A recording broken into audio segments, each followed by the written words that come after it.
Okay guys, so today we're gonna focus on the last analysis, the correlation analysis.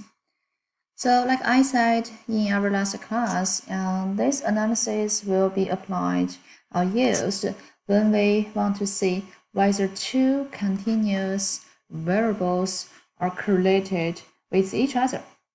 Let's say we want to examine whether people's height is correlated with people's salary.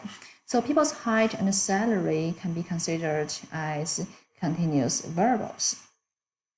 So if the results indicate that they are significantly correlated, and variable A, let's say people's height happens ahead of people's salary, and there is no third variable explaining them, we could claim a causal relationship between people's height and salary.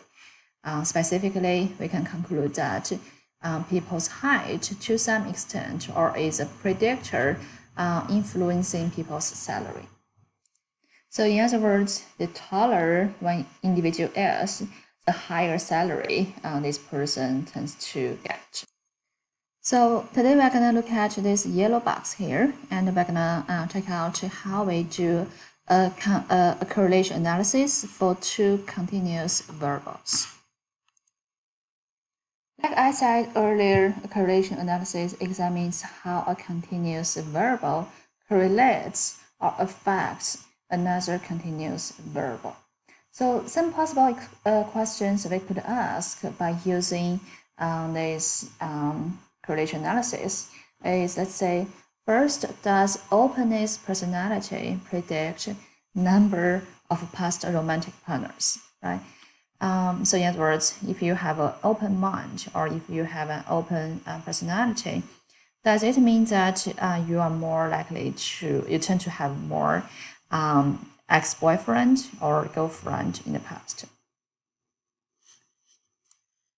So intuitive answer for this question is probably these two variables, they are positively correlated with each other.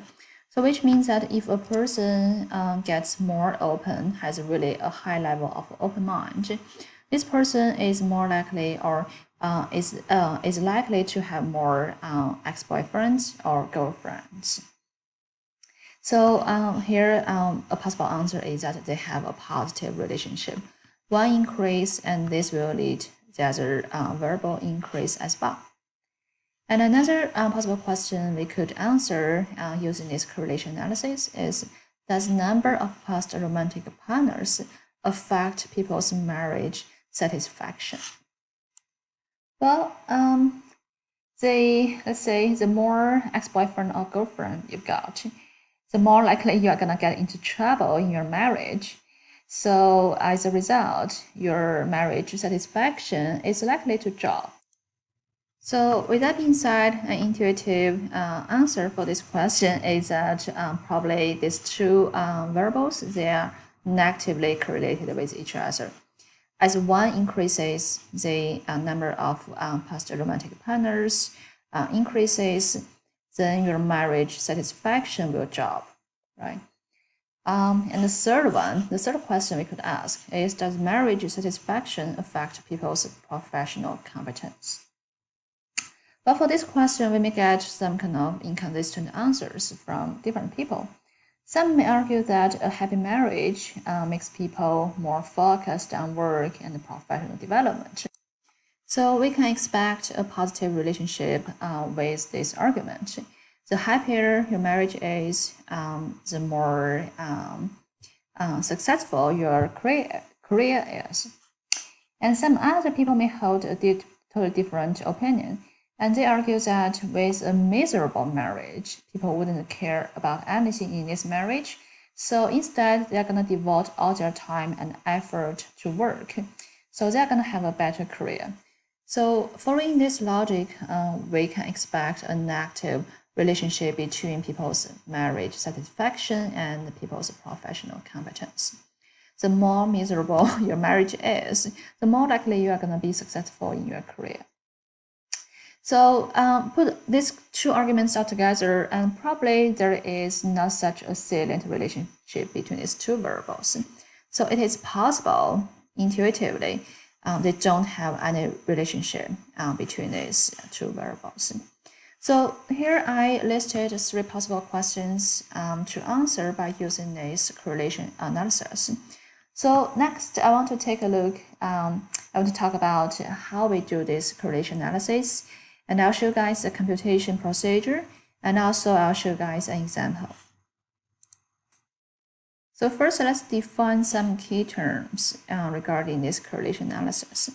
So in a correlation analysis, what we are studying here is the correlation between two variables, between two continuous variables, whether they are positively or negatively correlated with each other. And we use a statistic value called correlation coefficient as a measurement of the strength of the correlation relationship. And later we are gonna mention this word, this term, a lot of times. So keep in mind, correlation coefficient is a measurement about the strength of the correlation between two continuous variables. So next, I want to talk about how to calculate this correlation coefficient. But to calculate this one, we got to compute something called covariance first. So in the next few slides, we're going to talk about first how to calculate this covariance value, and then we're going to talk about how to calculate this correlation coefficient. It's very simple, just follow me. So first, let's talk about what is covariance. Covariance is a statistic number reflecting the degree to which two continuous variables vary together. So let's say if we see as variable x increases, and the other variable y also increases. So in this situation, we will observe both of these two continuous variables vary altogether. So we can expect a large covariance. So again, covariance is a number indicating the degree to which two variables vary together. So here I prepared a table to visualize how this covariance value reflects the changes of these two continuous variables we're examining. So in this table, we got two columns represent changes in one variable, x. So we have increase in x and decrease in x. And the 3 rows represent the changes in y as a response to the change of x. So we can see as a response or as a reaction to x, we can expect 3 possible changes in y. An increased pattern in y, and there is no such a consistent pattern in y, okay? Or no change or equally increase and decrease in y. So we don't expect any, we don't have any consistent pattern in y. And the last change we can expect for y as a reaction to changes in x is a decreased pattern. Okay, so 2 columns and 3 rows, and we can have 6 possible outcomes. So let's say if a high score in x, okay, increase in x, tend to be paired with high scores on y. Okay, so we are looking at this cell.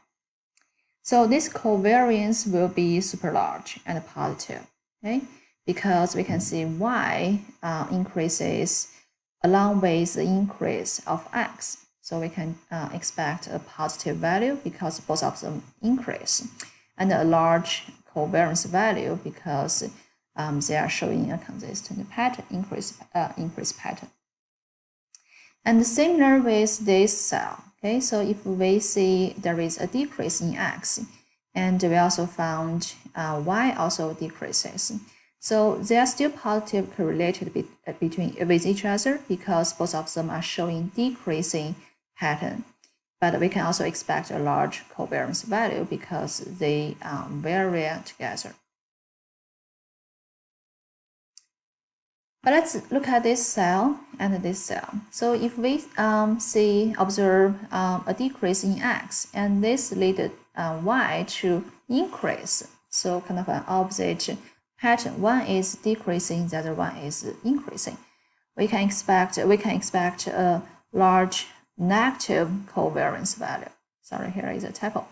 So here we are expecting a negative value because they are showing opposite pattern. One is decreasing, the other one is increasing, but still a large covariance value because both of them, they vary together.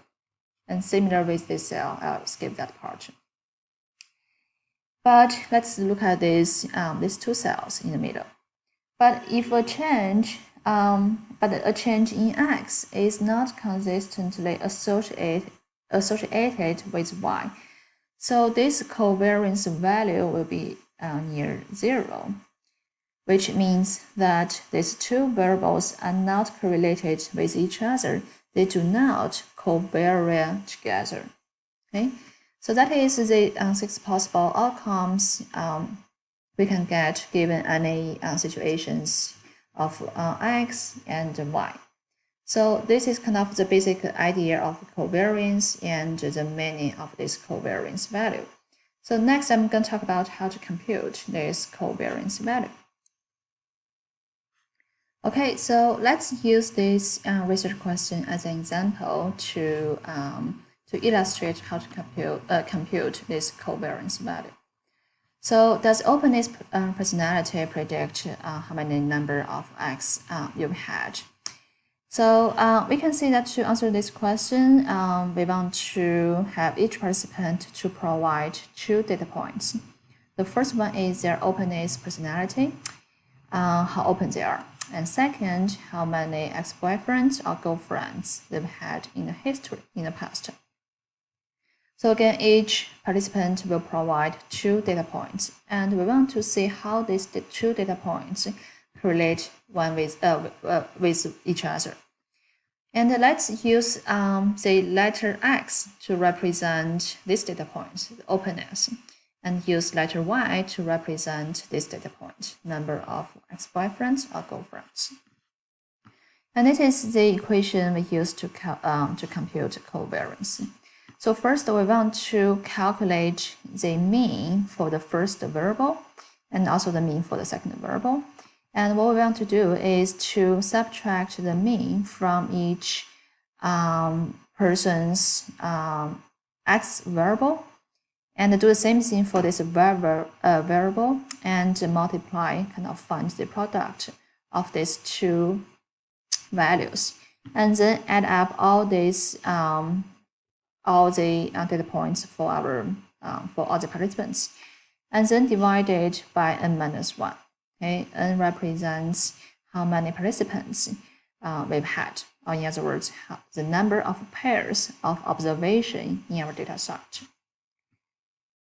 So if you still remember how we calculate the variance given a single variable, this correlation is very similar in the form of this variance. So if we want to change each Y in this equation to X, we're actually computing the variance of X. So you can say that this covariance is actually a function of the standard deviation of X and Y. Okay, so the equation to calculate this covariance is very simple. You got to remember it, and I'm not gonna give you guys this formula in the exam. Okay, so that is I have for this video, and in next video I'm going to talk about how to calculate the correlation efficient.